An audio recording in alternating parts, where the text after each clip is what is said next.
fesses. Voilà, on commence.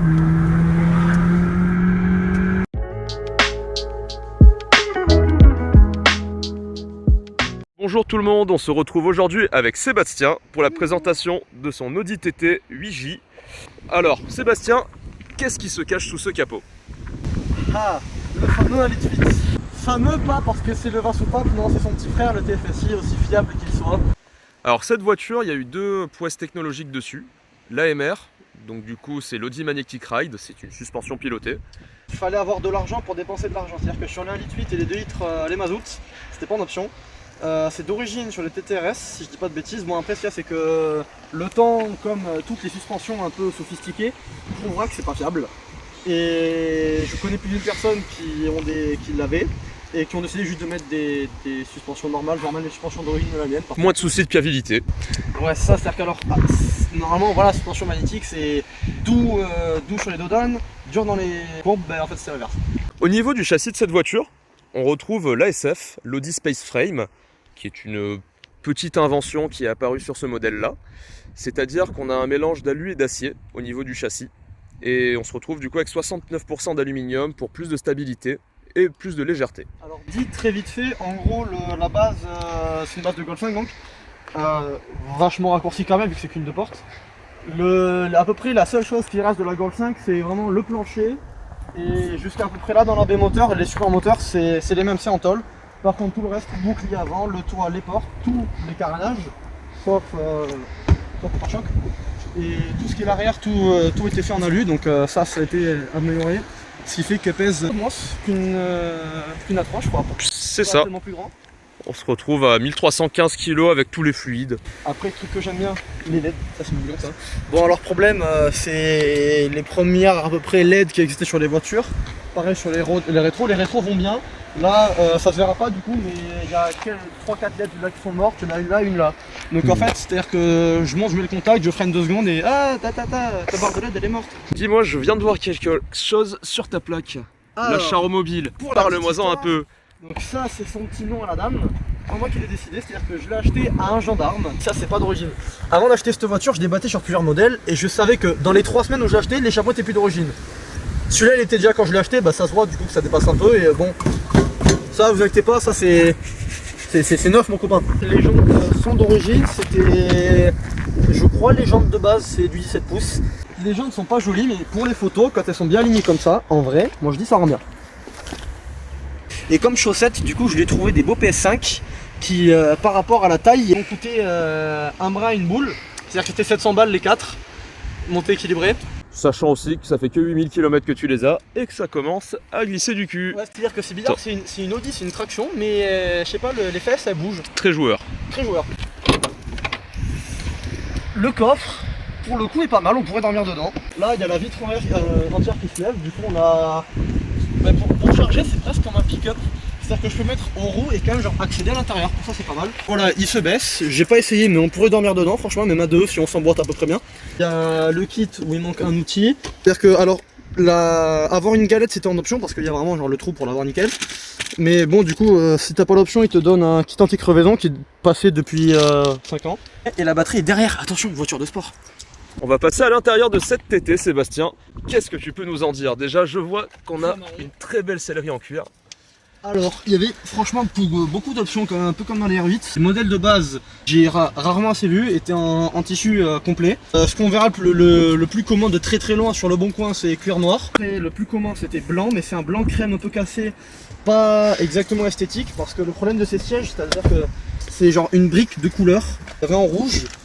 Ça fait très voiture qu'on verrait à la Jonquère, pour pas en dire plus. Et alors sinon en option ultime, il y avait siège noir, mais avec le milieu en alcantara. Et de base avec le cuir, on a juste cette partie en cuir dans les portes qui fait rappel de couleur des sièges. Et alors ensuite on avait en option cuir étendu. Donc ça remplaçait cette partie là console centrale plus autre chose que j'ai oublié, je crois oui, autour des compteurs, ça a ajouté plus de couleurs. Le volant, ça c'est d'origine sur tous les modèles, que ce soit la plus basique jusqu'à la RS. Juste après là il y a le petit bot qui change. Console centrale, on avait 4 options, donc il y avait 4 modèles, dont 3 où c'est un écran monochrome comme celui au milieu. Mais là c'est lui est en blanc, là tout le reste est en rouge. Alors oui, anecdote, c'est une phase 1,5 du coup. Parce que normalement les vrais phase 1, toutes les TT phase 1, tous les monochromes sont en rouge sur les compteurs. Et là ils sont blancs, ça c'est les phases 2. Donc là on avait 2 postes radio basiques, dont un avec CD, un sans.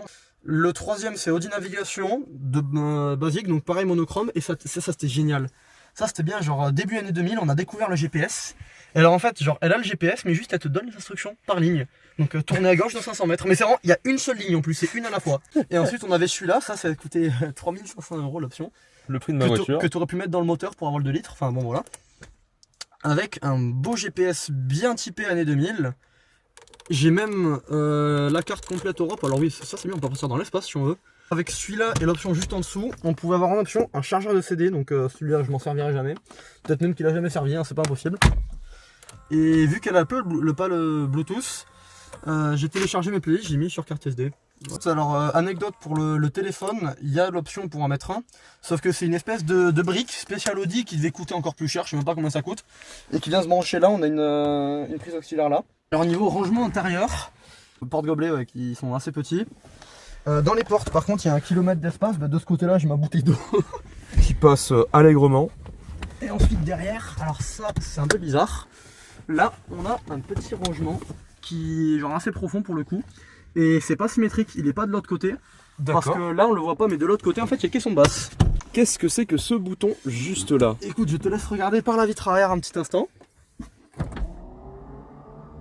Ça c'est le mode race. Alors là qu'est-ce qu'on a du coup? On a les 3 boutons qui sont sur toutes les TT, donc ESP off, la base, warning, aileron, ça c'est quand t'es au feu rouge que tu veux tirer, je te jure que ça marche. Vraiment c'était une Golf à côté, tu appuies sur ce bouton, tu sais que le mec il va accélérer, même toi tu bouges pas. Ce bouton là c'était pour le Magnetic Ride, pour celle qui l'avait. Et celui-là, heureusement que je l'ai pas, c'est pour capteur de pression des pneus. Très peu efficace. Ouais, comme toutes les voitures, l'électronique année 2000, c'était pas réussi. Hein. Ça et aussi, alors ça c'est une petite anecdote de ces voitures, les TT MK2. Les conduites à droite qui sont pas mal vendues, il y a beaucoup de ces voitures chez les British qui coûtent pas cher. La console centrale ne change pas. Et comme vous le voyez, il n'y a pas d'accoudoir. L'accoudoir en fait c'est genre cette petite pièce qui est sur le facilement démontable, qui est sur le frein à main. Et du coup quand t'as une conduite à droite, ben genre là t'as pas d'accoudoir, genre t'as rien. On va passer à la partie moteur du coup. Allez. Donc enfin un capot, t'as juste une poignée, regarde, t'arrives, tu fais ça s'ouvre. C'est parfait. Tu vas pas faire gneu, c'est simple. Et sur vérin qui plus est. 2 vérins mon copain, t'as vu ça un peu? Alors, oui, le logo Audi a pris son indépendance. Ouais, là il y avait une mousse, je l'ai enlevé parce que ça fait plus de bruit. C'est l'option basique. Et alors donc là on a le fameux 1,8 TFSI. Dessous, bah en fait il y a globalement rien, genre c'est moche, hein, voilà, c'est moteur... peu attirant. Ouais voilà, il n'y a pas un collecteur en alu, non c'est du plastique, enfin, donc comme j'ai précisé un peu avant, ces moteurs sont très fiables. Qu'est-ce qu'ils avaient comme problème? Alors comme maladie, ils avaient la conso d'huile, donc segmentation trop petite, ça c'est tous la série EA 888. Donc c'est ces moteurs de cette génération là, les 2 litres dans les phases 2 c'est globalement les mêmes. Donc la segmentation était trop petite d'origine, de ce que j'ai compris, et arrivé genre 100-120 000 bandes que c'est un peu usé, ça commence à bouffer de l'huile, genre mais c'est pas ça la bouffe, ça c'est... comment ça s'appelle? À cause de ça aussi, genre ces moteurs tu ne peux pas les reprendre éthanol, vu que sinon ton huile va se contaminer et ton moteur va mourir. D'accord. Et alors ça c'était la maladie, maintenant il y a le cancer de ces moteurs. C'est situé juste là-dedans, la chaîne de distribution dont j'ai fait les frais. Alors la voiture a 111 000 bornes et il y a 2000 bornes. Un matin, j'arrive, je démarre, la voiture était même pas froide. J'avais fait un petit tour 1 heure avant. Et là j'entends... Oh mais non, qui est là? Mais non, mais qui est là? Entrez monsieur. Eh ben c'était la chaîne de distribution. Qui sortait pour le coup. Elle a voulu sortir mais heureusement que j'ai pas roulé avec, sinon ce serait les soupapes. J'aurais fait de la soupe avec les pistons. Ça n'est pas arrivé heureusement parce que là j'ai payé 2000 €, j'ai pleuré. Sinon changer un moteur, j'ai vu sur les réseaux, c'était entre 8 et 10 000. Eh bien écoute, on va aller faire l'essai de cette petite TT qui fait 160 chevaux pour 250 Nm avec une plage d'utilisation très sympathique, très longue. Alors les 160 chevaux... Elle en fait plus. Elle n'est pas reprog, mais pareil ça c'est un truc que j'ai vu sur les forums. Alors ces voitures, et ça c'est exclusif au Lit 8, normalement elles font 160 chevaux, 250 Nm, mais pour les gens qui allaient les stages, normalement tu fais un passage au préalable, et alors c'est soit elle faisait 160, le nombre normal, soit elle faisait 180 chevaux et 270 Nm, pour une raison que j'ignore complètement. Et Au Perf Expert, celle-ci donne ces résultats-là.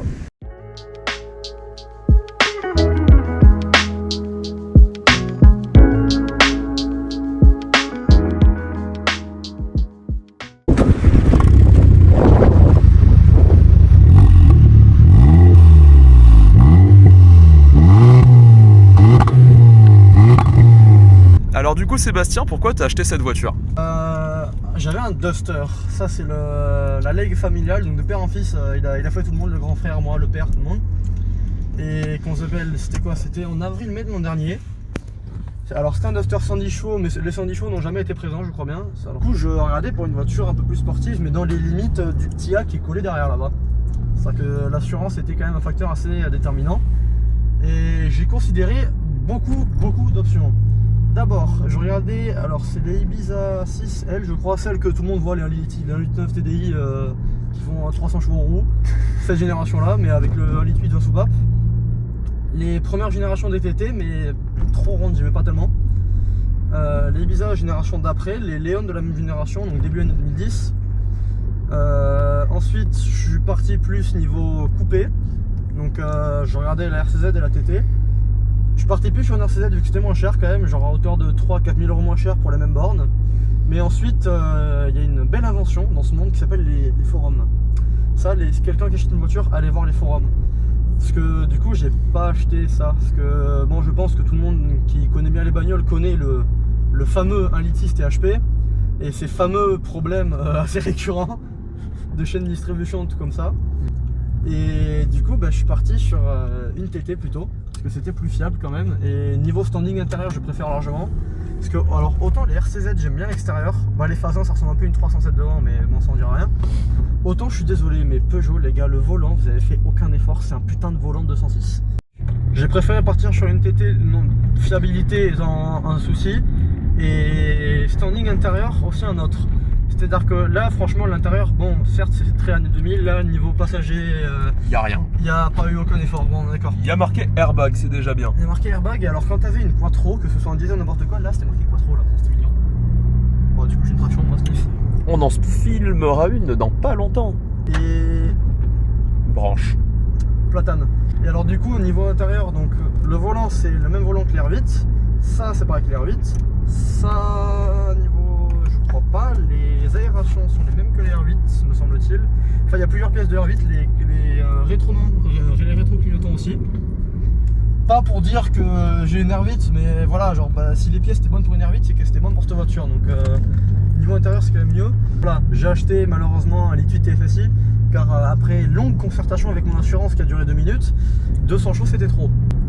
Ce qui fait que j'ai donc dû acheter ce moteur qui est connu pour maintes problèmes que j'ai cités dehors de la voiture, y compris pompe à eau que je vais pas préciser, mais la pompe à eau pour l'instant je touche du bois de ne pas la changer vu qu'en fait elle est genre sous le moteur, c'est un bloc de plastique comme ça coûte 800 € la pièce. Pour l'avoir essayé, j'ai senti une direction un peu étonnante, assez légère, très peu parlante. Alors niveau direction, c'est très typé Audi, tout ce qu'on entend sur internet c'est vrai, on ne ressent absolument rien dans le volant, on ressent rien de la route, que ce soit oui, Dodan, voilà, et encore. Tout est dans le dos. Tout est dans le dos et appris en prenant des virages un peu forts qu'une TT ça glisse des fesses. Ça glisse bien même. Oui, ça glisse même trop bien pour une traction. Mais en vrai ça va, c'est facilement rattrapable. Le volant est démultiplié, c'est-à-dire que quand on tourne un peu ça tournera un peu, mais plus on tourne, plus les roues tourneront vite. Ça donne une sensation un peu bizarre de trop tourner au début. Ça fait un peu bizarre sur les ronds-points au début, ouais. Sur un parking c'est là qu'on le voit bien, donc entre là et là d'inclinaison, c'est très théorique quand t'as vu ça. T'as la même inclinaison qu'entre du coup le reste. Inch'Allah à l'aise un jour, je dirais. Mais oui, pour la partie 2. Du coup, moi ce que j'ai ressenti derrière le volant, beaucoup, c'est que il y a un turbo qui est très présent à partir de 3000 tours. C'est assez coupleux à bas régime, pas de souci pour les reprises. Ça gueule bien dans les tours, ça se développe très bien, on a un bon coup de pied au cul à partir de 4000 tours. Et niveau freinage, on sent que ça déleste énormément sur l'arrière qui a tendance à se placer sur les freins. Alors ça c'est une anecdote des premières TT, celles qui étaient très rondes, les MK1, les 8N. De base, elles ont été vendues pendant 1 an sans le béquet qu'on voit tout le temps. Sauf qu'au bout d'1 an, ils se sont aperçus qu'à haute vitesse, freinage à haute vitesse, même léger, l'arrière avait tendance à se délester genre beaucoup, et que des gens mouraient. C'est pas ouf. Et du coup, ils ont rappelé toutes les TT qu'ils avaient vendues, y compris celles qui étaient en fabrication, et ils ont mis le petit béquet qu'on connaît bien maintenant. Et du coup, sur les deuxièmes et les troisièmes, donc dont celle-là fait partie, au lieu de faire un béquet, ils ont fait un petit aileron qui se déplie. Donc, comme montré avant, on a le petit bouton là, le mode race que j'appelle aussi. Et alors, soit on peut le déplier, le replier avec ce bouton, soit alors sinon il se déplie tout seul à 120, il se replie à 80. Fais-nous voir ça.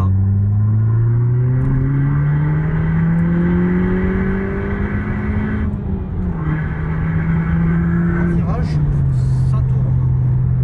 C'est mieux qu'une Golf 5 quand même. Après là, je suis assez loin des limites de la voiture quand même. Mais les limites, on les sent arriver. C'est-à-dire que pas dans le volant, toujours que dans les fesses. Soit on va sentir l'avant très légèrement commencer à partir tout droit, soit l'arrière va se délester comme... alors là je refais, je sais pas, une voiture. Bah, attendez là. Si on met un gros coup de volant, les fesses, voilà, vont commencer à glisser un peu. Ça glisse très facilement quand même. Ça glisse très facilement. C'est joueur, c'est agréable. Niveau accélération, franchement, On se perd pas. On se retrouve avec un 0 à 100 annoncé pour 7 secondes 2, réel de 7 secondes 7, et mesuré sur cette voiture de 7 secondes 35. mesure au draghi. Mesuré au draghi. Et mon embrayage y a laissé un peu de matière, le pauvre. Après, sur le 200 mètres, on se retrouve à 9 secondes 92 sur celle-ci, et une vitesse atteinte de 116 km/h. Donc c'est plutôt pas mal honnêtement. C'est un véhicule pour 160 chevaux, hein, donné, parce que pour moi il en fait 180, qui se débrouille très bien. Alors franchement, niveau conduite de tous les jours, vu que c'est mon daily, je suis très content d'avoir ça en daily pour le coup. Que ce soit autoroute, ville, n'importe quoi, à part embouteillage, autant l'embrayage est pas dur, autant on fatigue quand même assez facilement la jambe. Mais autant en conduite de tous les jours, c'est un peu tape-cul vraiment sur les gros trous, mais ça va. Puis il y a un après, bon maintien en courbe au niveau des sièges, qui sont semi-baquets. Semi-baquets, mais alors franchement, ils sont très mous. Ouais, très confort.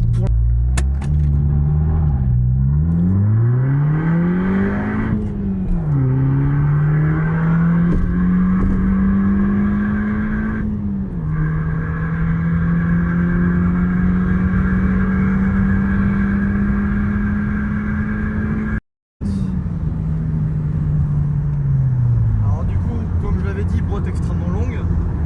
Le 0 à 100 peut s'effectuer en deuxième, même si le moteur commence à s'essouffler au-dessus de 6002.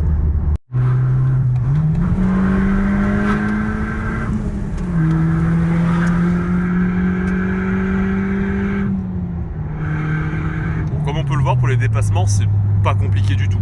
Alors le régulateur, donc vas-y approche un peu l'écran. Oui, vous arrivez à lire, oui, le régulateur monte à 2,50 et à lit8 sont bridés à 2,25. Testé et approuvé sur l'autobahn, et pourtant le régulateur il va.